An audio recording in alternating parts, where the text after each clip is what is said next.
This is the story of a sea perched in the far north, a sea where Russia forged a polar destiny. It's called the White Sea because of the ice and fog that cover it most of the year. My name is Cédric Gras. For years, I've crisscrossed the Russian Federation, fascinated by its geography and its mosaic of ethnicities. But today, I'm heading out in search of what is called the Russian North, the part of the Arctic where the Slavs settled 10 centuries ago. It's a region of pristine taigas populated by izbas made of larch, in the midst of which a pioneering, spiritual, and sometimes tragic story played out. I feverishly read the stories of the conquest of the North. I'm about to go around this White Sea to better understand where and how the Russians became a people of the cold.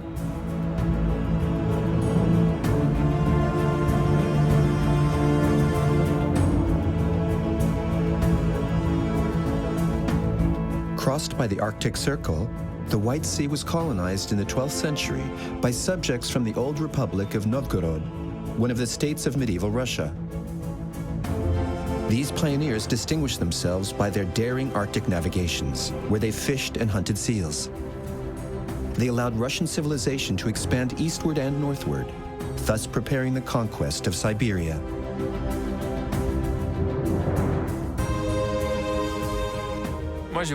I wanted to go on this trip because the White Sea is quite absent today from the concerns of geopolitics and geography.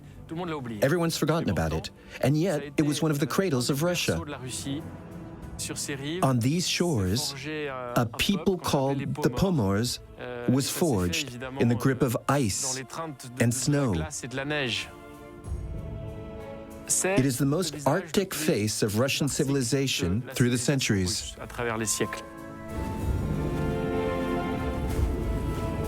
It's this original Russia, a boreal Russia, that I wanted to find. My journey began at the entrance of this nearly closed sea, on a shore called the Winter Coast. From there, I would reach the city of Arkhangelsk and its port amidst the ice, before reaching the mythical archipelago of the Solovetsky Islands. I would follow the White Sea Canal to the hinterland called Karelia. Finally, I would go up to the north coast, the remote refuge of the last Pomor fishermen. I chose the meandering Mezin River as my starting point. Its frozen waters mark a border with the Arctic. Beyond that, no more roads, tracks, or men. This is where the Pomors used to leave for their ice fishing trips. A few centuries-old wooden izbas remain, which still stand despite the exodus of the inhabitants. In the small village of Lempozhnia, the oldest settlement on the river, some return to settle down in order to revive a life of traditions. Come on. First one out. Come on, let's go. Go on. Horses, time to eat.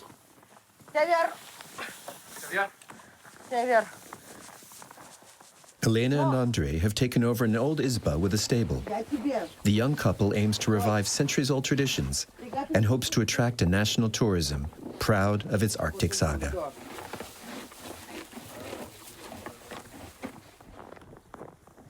I call them the Liverpool Four. They remind me of the Beatles. I don't know why. I can't explain it.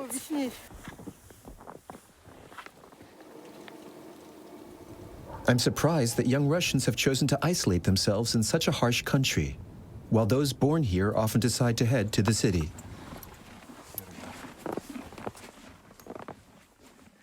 Could you tell us a little bit? About what? Why you came to live here? But for you? For me? Out of love? Or No, out of stupidity. out of stupidity? He came out of stupidity. Do you really think that? Where are you both from?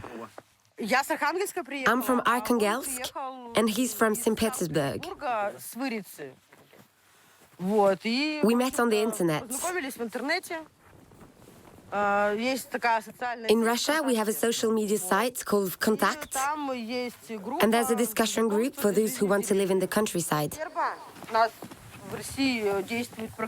The state set up an aid plan called the social contract.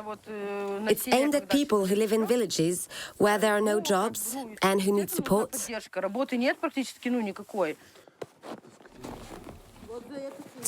It's nice to see that life is coming back to these far-flung Russian villages in the far north, on the shores of the White Sea.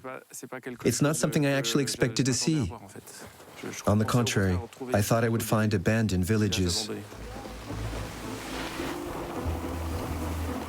The hushed atmosphere of winter and the old-fashioned village created an immaculate landscape.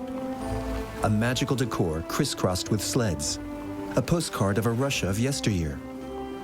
I wasn't expecting it to look like this, as if it were straight out of a fairy tale.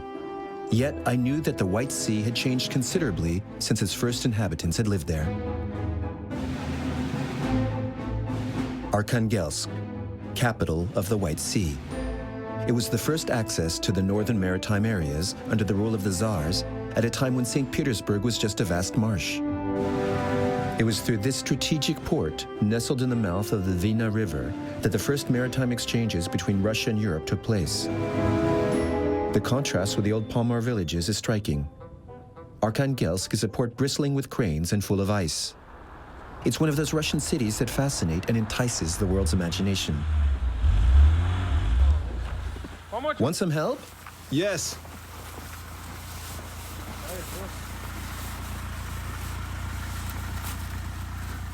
Ready? Here we go.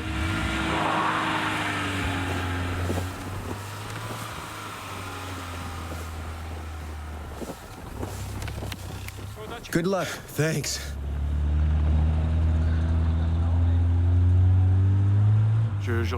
I really don't regret coming in winter because there's a charm. There's something eminently exotic and very Russian in this city under the snow that's a little hushed.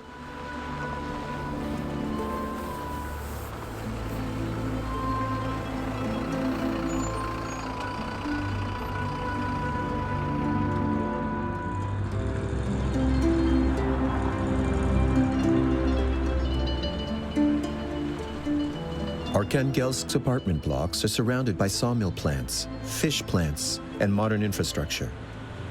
The cold, however, still dictates everything.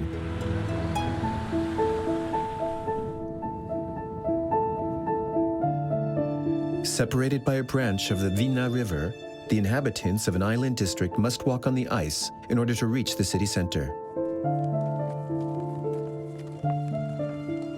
As I began the 3-kilometer-long crossing, I met Aliona, who makes the journey twice a day.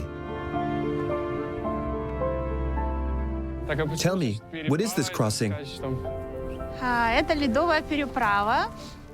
an ice bridge that allows the inhabitants of Kego Island to reach the city center. When the ice becomes thick and dense enough, we open this passage and the locals can go to school, work, the university, the city, and so on. On the island, we live a very simple village life. But it's a neighborhood of Arkhangelsk. Yes, it's a neighborhood of Arkhangelsk, but an island.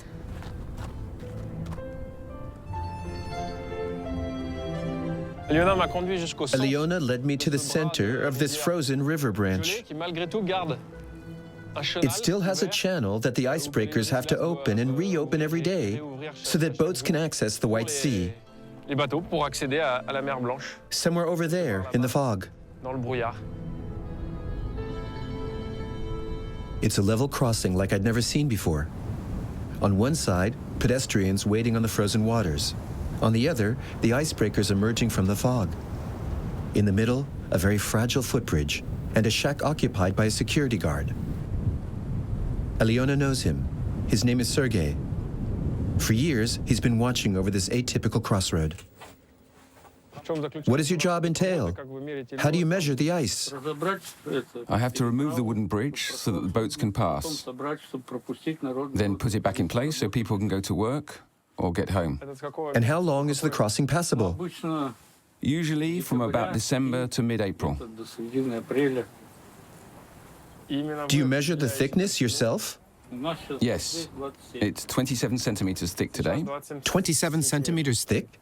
This morning I measured at 8 a.m. or 7:30 and I reported it to the control center. If the thickness is less than 25 centimeters, no one is allowed to cross.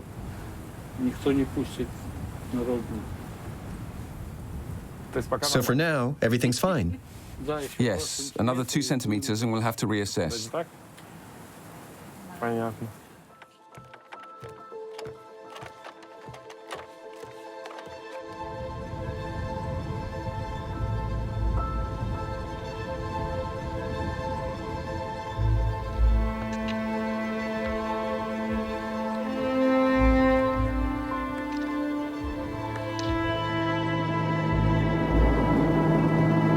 I continued my quest for the boreal origins of Russia.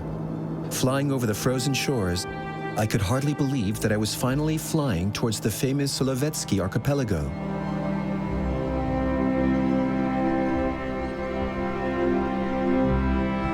I had read and heard so many testimonies about these lands lost in the heart of the White Sea.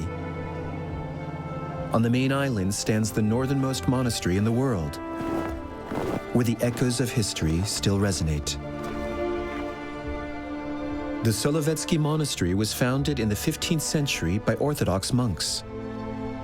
Transformed into a true monastic state, it then reigned undivided over the White Sea and its Pomor subjects for centuries. It defended the gates of the Arctic on behalf of the Tsar in the face of Scandinavian incursions.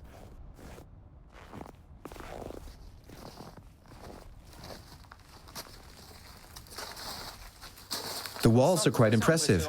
It looks like a Russian colossus stacked these blocks. Let's not forget that the Solovetsky Islands were above all a fortress. The monastic fortress was under siege many times over the course of its history. But its walls held on, and the imposing building seems to emerge intact from a medieval past.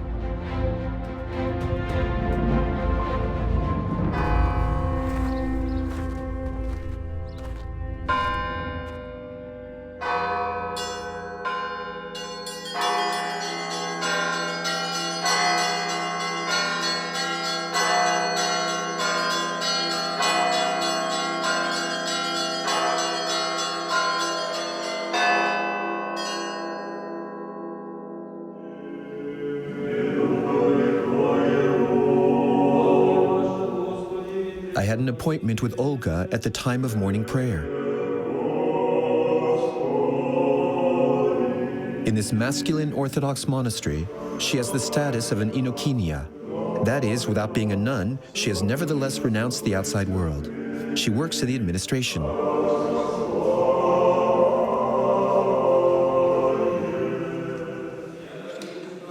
I asked her to reveal the secrets of the archipelago and the nooks and crannies of the fortress.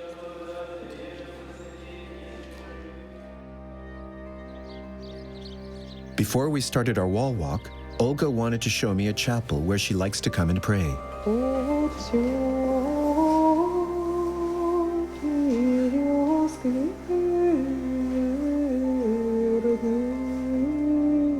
It's the oldest and best preserved of all the churches, a shrine where religious treasures were saved from looting when the Bolsheviks arrived.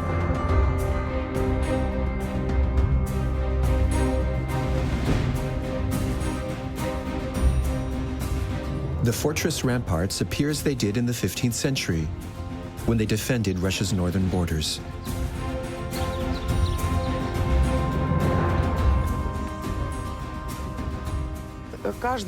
Every summer, the Tsar sent troops, almost 1,000 men. In the winter, they left. Really? Yes, because... Because the ice was enough to defend the fortress? Yes. In any case, it was impossible to land on the island in the winter, and complicated to feed and house so many men.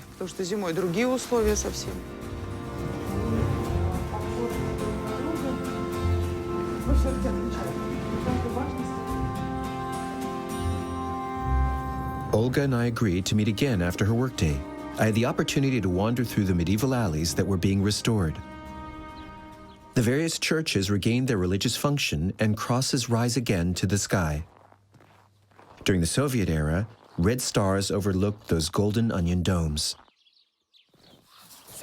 It's really an important place in Russia, a major religious center and a historic site because of the dramatic history of the Gulag. These buildings that now house monks were the cells of the first prisoners of the Gulag. From 1920 to 1939, the Solovetsky Islands were known as the Gulag Laboratory. This is where the tragedy started, behind these windows.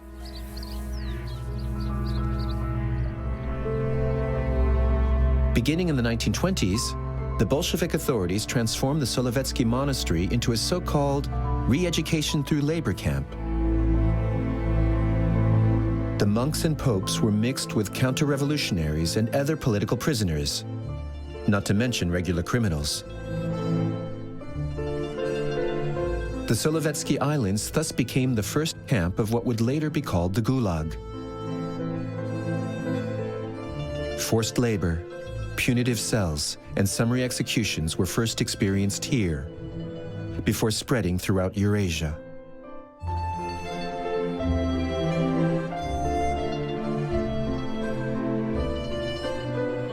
In 1939, the war against Finland forced Stalin to close the Solovetsky camp. But in the meantime, hundreds more had emerged in the USSR.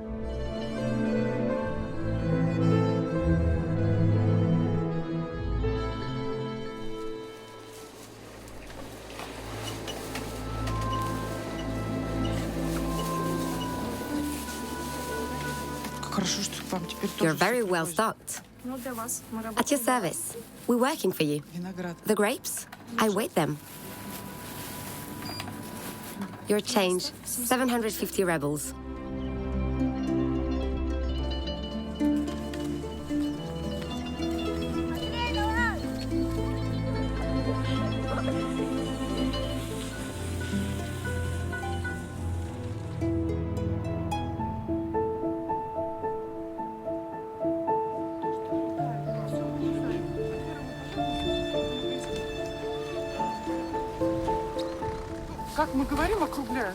There are about 1,000 people in Solovetsky.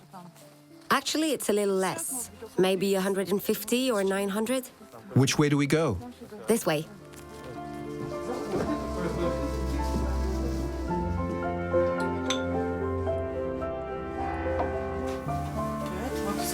The bells are ringing. The monks are about to have a procession from the refectory. Are you from a religious family? No, not a religious family. We were ordinary Soviet people. My father was an excellent radio engineer. He wasn't in the military, but worked for the army as a civilian. In the 1990s, when there was a great popular movement towards religion, we find our way to the church, one at a time. Family heritage played a part.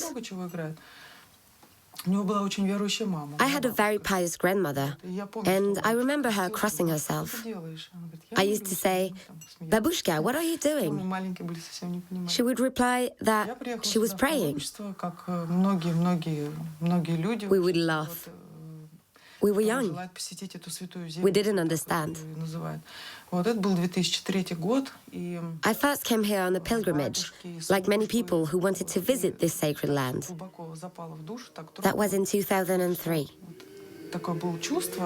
The priests and the masses touched me in the depth of my soul. I had a feeling that I shouldn't look any further.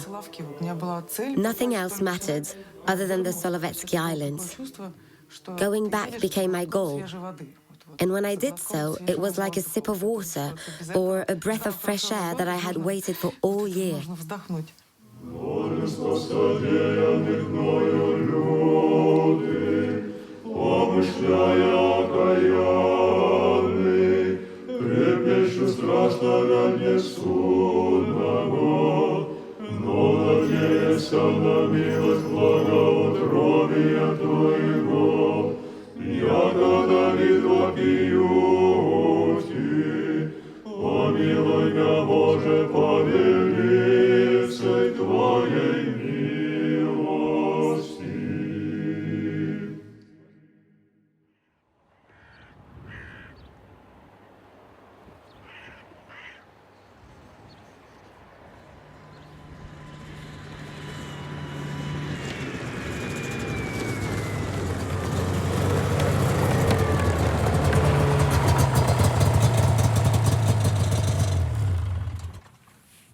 Hello.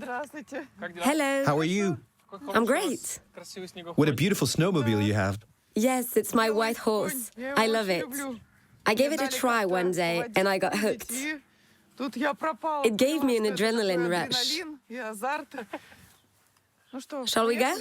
Come on, let's go. Sit on my white horse. Thanks.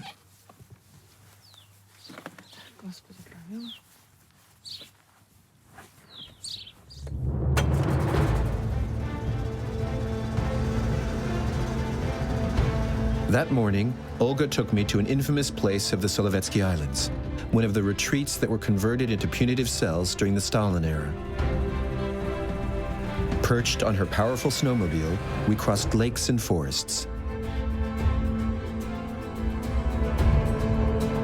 I discovered another Olga, fearless and mischievous. Olga's a modern believer, as assiduous in church as she is madly in love with these White Sea Islands.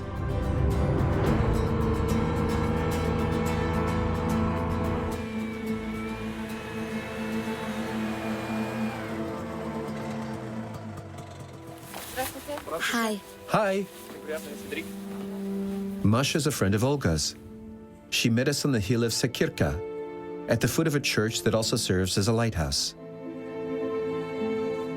The bell tower has a lens at the top, on which stands a cross, the legacy of a time when monks traded as much as they prayed. Masha's father was responsible for running it for a long time. Today, the building has regained its religious function under Father Matvey.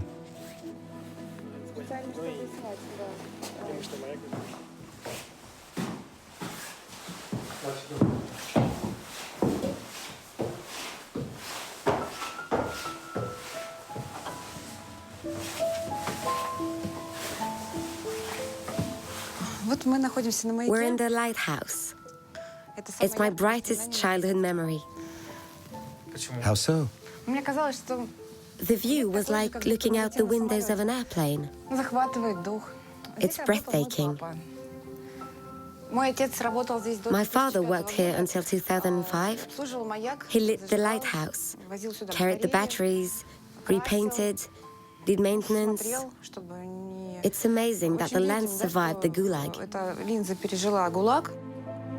In the 1980s, Masha's father discovered letters from former inmates abandoned in a sealed room. They were desperate missives that had never been sent. Father Matvey showed me their exact location. Upon entering the room after him, I felt like I saw the ghosts of those who were referred to as counter-revolutionaries, despite usually being just unfortunate innocents. Back in those days, a locker room was set up. Inmates were undressed, their clothes taken and left on hangers. As I understand it, this is where the letters were found. Yes, because that's where their belongings were kept, and where some died or were shot. In these letters, for example, one could read, You ask how I am, how long I'll be deported to the Solovetsky Islands, and when I'll return home. The simple answer is, I was given an 8-year sentence for being an enemy of the people. I'll be free in 1938, and if they release me, I will return. Otherwise, I'll be deported to Siberia. Masha invited me for dinner. She lives with her parents and daughter Zenia, across from the monastery. I wanted to know more about the letters found by her father, Sergei. In Russia, the dark periods of history are buried deep within people's souls. You found these letters. I didn't read them. Of course not. It was in 1987, at the beginning of the summer. It was still in the time of the Soviet Union. Nevertheless, I wanted to show them. I found them by chance. Did I mention what condition they were in? Tell me about that. There was some rubble and some pieces of paper protruding from the rubble. They were used by the guards as toilet paper.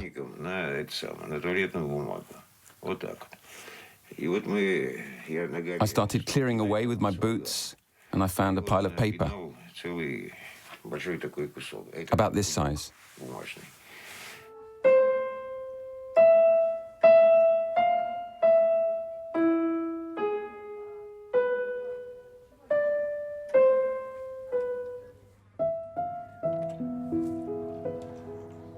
Lubov, Masha's mother, was a math teacher at the only Solovetsky school. Like most locals, she has always raised chickens and some cattle, in addition to her job, a vital extra income for the people of the island.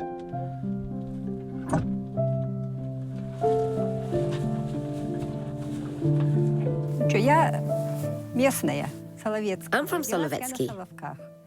I was born on the islands a long time ago, in the last century, in 1945. I'm going to be 75. I'm an old lady. Almost everyone in Solovetsky used to have cattle.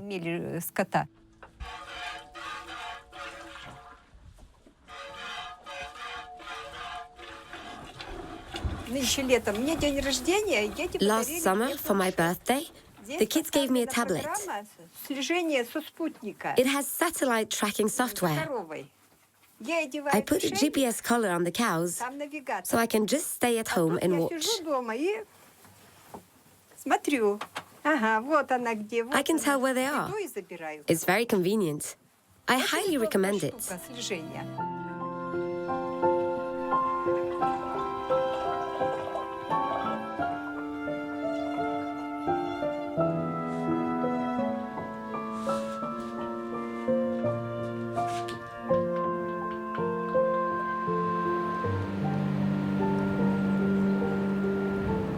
Now returned to civilians and monks, the Solovetsky archipelago has regained its calm, but it has been through all of Russia's political iterations. The seclusion of the monks gave way to the hell of the prisoners, followed by the stronghold of the military. The world's remote places serve as either a retreat or a place of deportation. It's a no-brainer that suddenly came to mind as I left the archipelago. The memory of the Gulag followed me to the continent, where I continued my quest for the Russian far north. In 1931, most of the prisoners in the Solovetsky archipelago were assigned to the first major Stalinist construction site.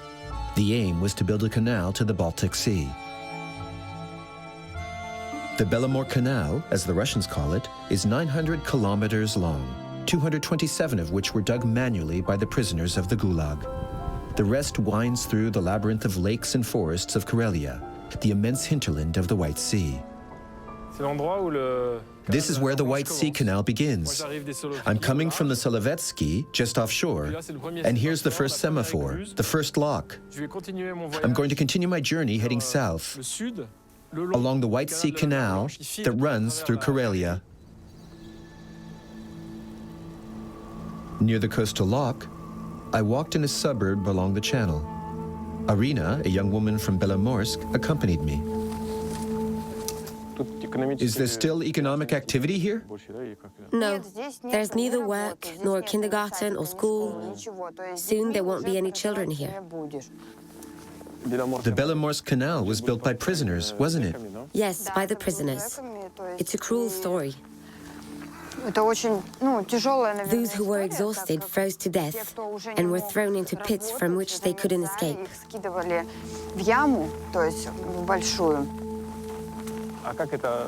How does the younger generation, you for example, feel about this story?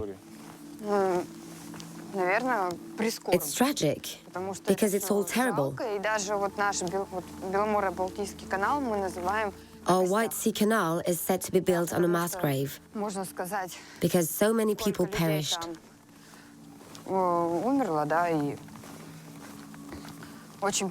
And it's sad to remember all of this and discover even more new elements.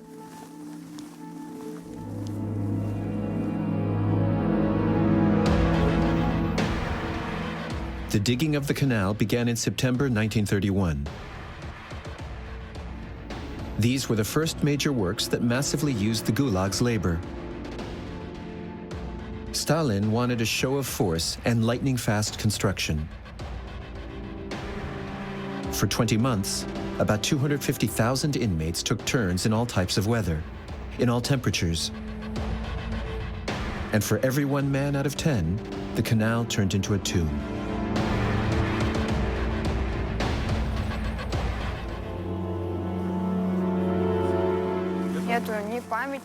There is no memorial to the prisoners. In the past, those who dug the canal were not considered human beings.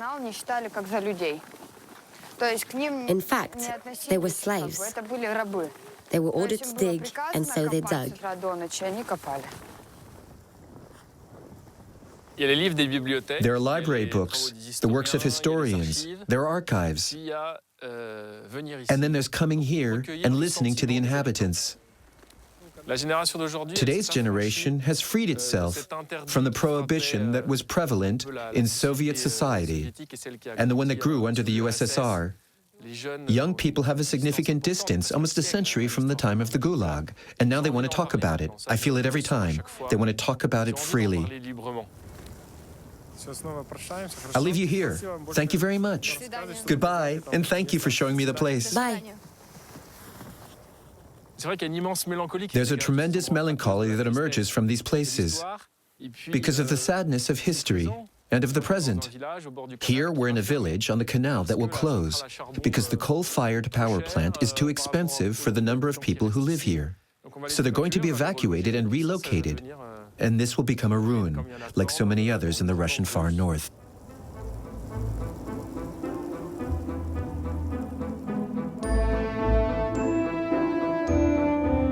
By connecting the White Sea to the Volga and the Don River, the Belomor Canal was also intended to connect the Arctic to the Caspian Sea or the Black Sea. However, when it was inaugurated in 1933, there was no denying the obvious. The channel was neither wide nor deep enough to accommodate large tonnage ships. Only medium-sized boats still use it today, as the Russian state is undertaking its renovation. The Belomor Canal took me to the gigantic Onega Lake. I was in the middle of Karelia. This huge wooded area of the former Novgorod Republic was the starting point of the colonization of the shores of the White Sea. The monks who founded the Solovetsky Monastery came from there. In these woods, I could still hear the heart of an old forest civilization, an ancestral Russia that built churches and ships with an axe. This is Karelia, a gigantic land covered with forests, dotted with marshes, and studded with lakes. Karelia stretches across 2 countries, Russia and Finland. We're in a part of Russia that has suffered a lot from its Scandinavian neighbors, the Kingdom of Sweden and the Varangians, otherwise known as the Norwegian Vikings. And this Russia was built in contact with Northern Europe. I had long been dreaming of admiring the 22 onion domes of the Transfiguration Church of the Kizhi Pogost, a beacon of orthodoxy in the middle of the Karelian taigas. After 40 years of meticulous renovations, the wooden building has finally regained its original appearance. The site is still closed to the public, but Margarita, a guide who speaks my language, opens the doors of the church for me. In 1714, the church was built on Kizhi Island, and it was a church that was very important to the parish. There were a lot of villages nearby. The people of the region all pitched in to build it. I wondered how such an assembly of beams and carpentry could have weathered the throes of time. Far from the stone buildings of St. Petersburg, the Russian north is a veritable architectural conservatory. The church in Kizhi is the flamboyant remnant of a wooden civilization. They used to work with an axe, correct? Yes, that's right. They couldn't just cut with a saw? Resin would come out slowly, but with an axe, the pores close. Is it thanks to the axe that this church is still here today? Yes, it's thanks to the axe and the old way of treating wood. No Mass takes place in winter in the chancel left in the grip of chilling temperatures. But this place undeniably has a soul. I could see why it had been so popular since the fall of the USSR. The Russians find their roots here, the roots of a pious nation scattered in its vastness. I figured it took a foolproof faith to move further north, towards the unknown waters of the White Sea and the Arctic.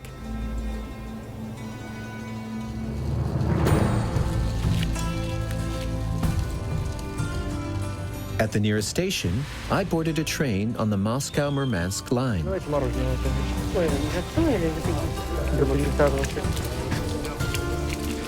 It is the northernmost railway in the world. As everywhere in Russia, rail offers the best answer to the vastness of the taigas. And it was a joy for me to rediscover the atmosphere of the sleeper cars where I'd spent so many nights. I'm here sitting comfortably on this train called the Arctica, because in Russia, trains have names, and this one is quite eloquent. It leads straight to the Russian Arctic. I'll get off a little earlier to explore the western shores of the White Sea.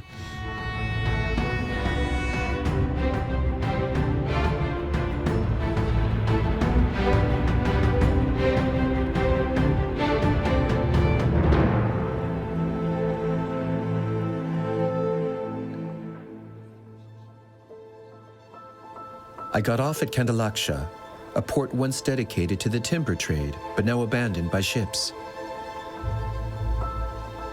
I crossed the Arctic Circle during my sleep.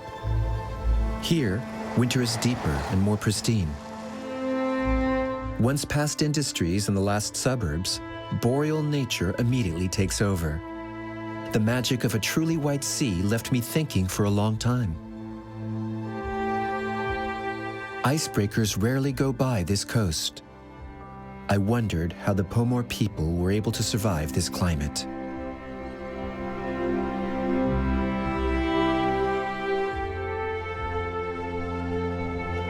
People here drive faster on the frozen and snowy tracks than between the potholes that appear in the summer. I was going full speed between the taiga and the coastal sea ice. The izbas line the banks of the Vazuga River, which flows into the nearby north coast of the White Sea. Here, for many Russians, fishing is still a vital activity, and I wanted to know how it endures in the 21st century. Near the village, I had an appointment with Mikhail Belousov, a retired fishery guard. He had devoted his life to hunting down poachers, both under the USSR and afterwards. I followed him to his hut at the mouth of the river.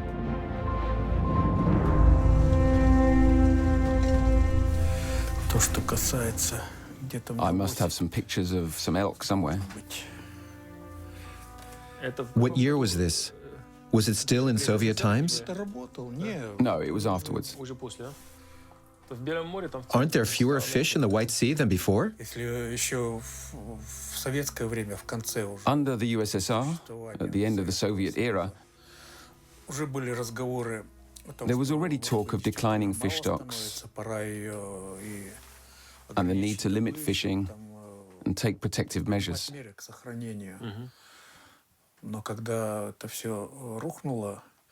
But when the system collapsed, people had other concerns than ecology. And on the contrary, everyone started to exploit recklessly.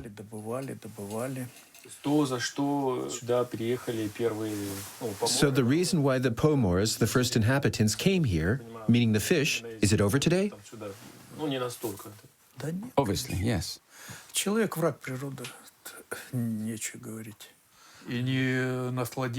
Humans are the enemy of nature. There's nothing else to say.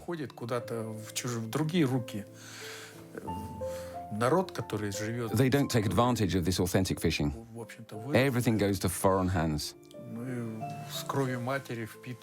The inhabitants who live here, who grew up here, and to whom God gave the right to fish, can no longer make a living from it.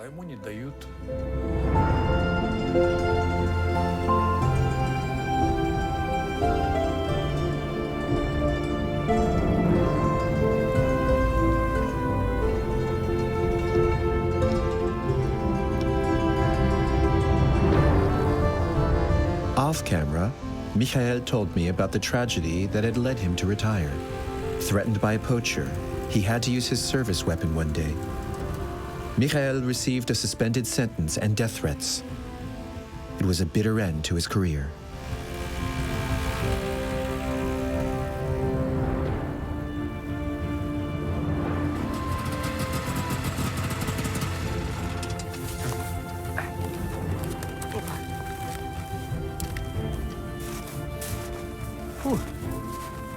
We're going this way, right? Yes, straight ahead. Explain to me who's fishing there. Well, these are men and women from the village. They fish for themselves? For themselves or for the kolkhoz, the collective farm. The kolkhoz then sends the fruit of this labor to the fish factories in Murmansk. It's still called the kolkhoz? Yes, the fishing kolkhoz, the advent of communism. It's still called that. Yes, it's exotic.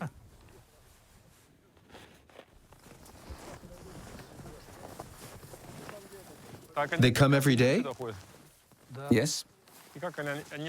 and pierce their holes with that drill. How thick is the ice? Up to the screw handle.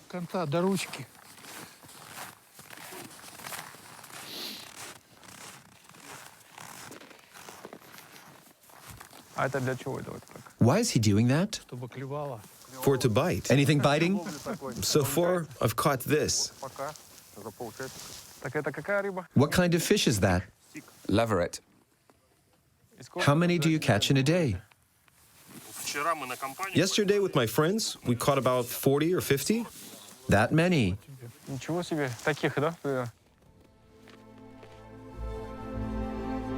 These modest fishermen spend the day on the ice at the mouth of the Varzuga River. Offshore fishing remains another matter.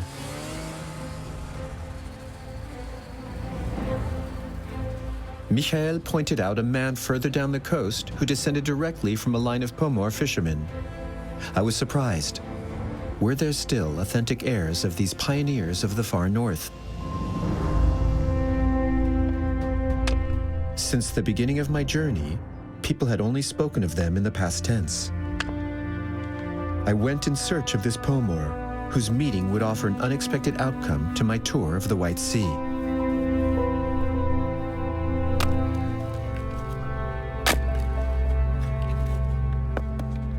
Hello, Welcome.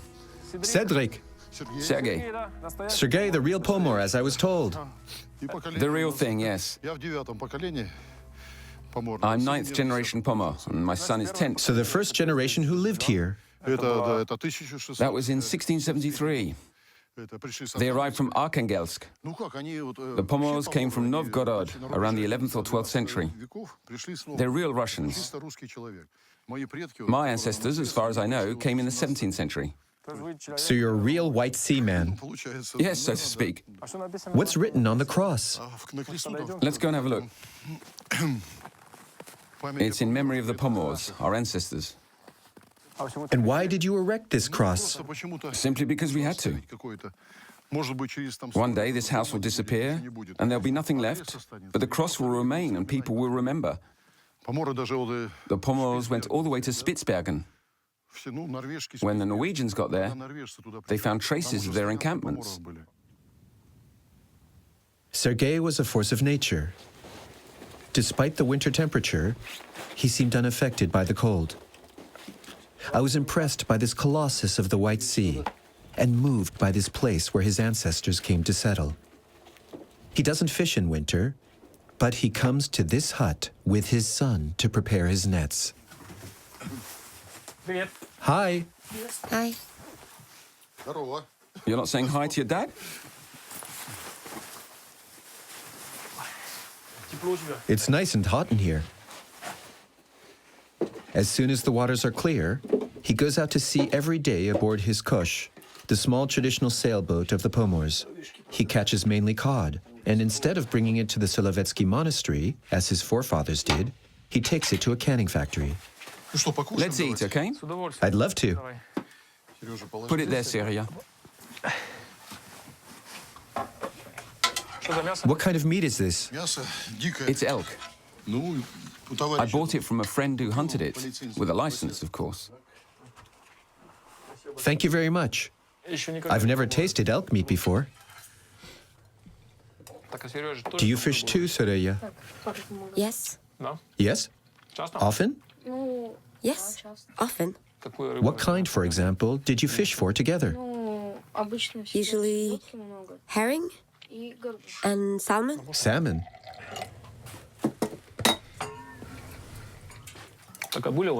Have you ever experienced dangerous situations at sea?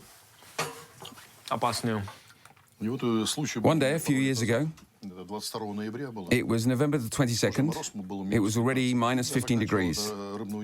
I was finishing my day of fishing. I rowed to the nets, some 70 to 80 meters from the shore.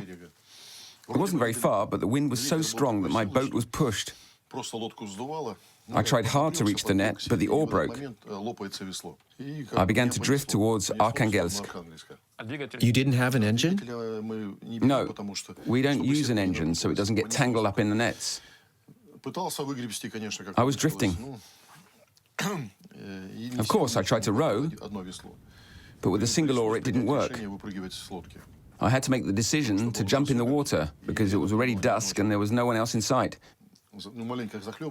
I swallowed some water, but what saved me was thinking about my son. I reached the shore and the rocks. I lay down for 10 minutes with my heart pounding. And when I looked towards the boat, it was already 5 kilometers away, almost invisible. It's a very risky job. Yes, very dangerous. That's why I don't really want my son to do it. But if he really wants to do it, he'll do it for a living. Do you want to be a fisherman? I haven't decided yet. You're right. You have time. How old are you? He's 11. First, you have to finish school. He's in 6th grade. He'll see, then he'll decide. Sure.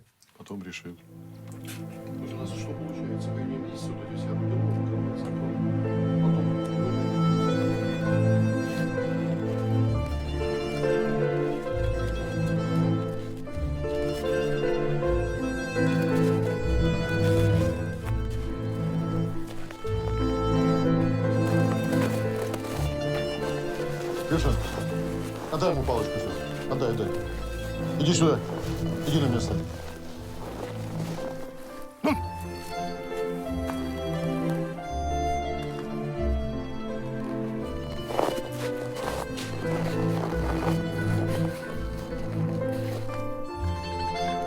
Можно?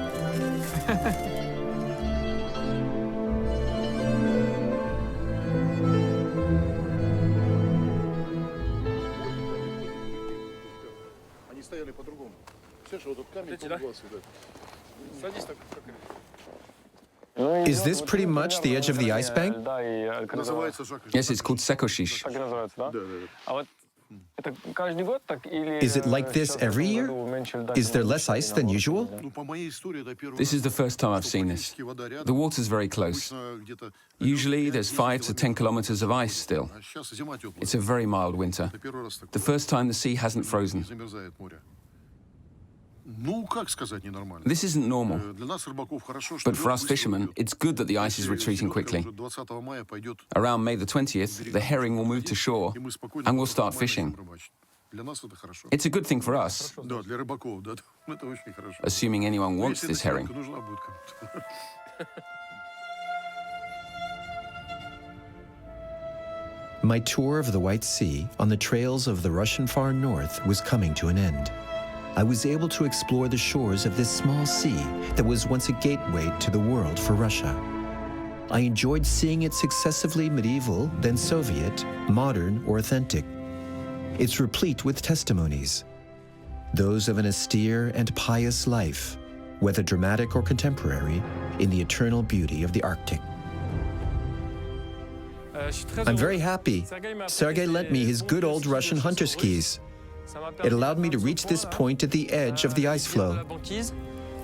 Behind me is the gully, the narrowing of the White Sea that then opens into the Arctic and the Barents Sea. We've come full circle. A trip always starts on a map. I had often looked at this little sea on the edge of the Arctic and the absolutely gigantic polar world. And I always wondered how people lived on these salty yet frozen shores. And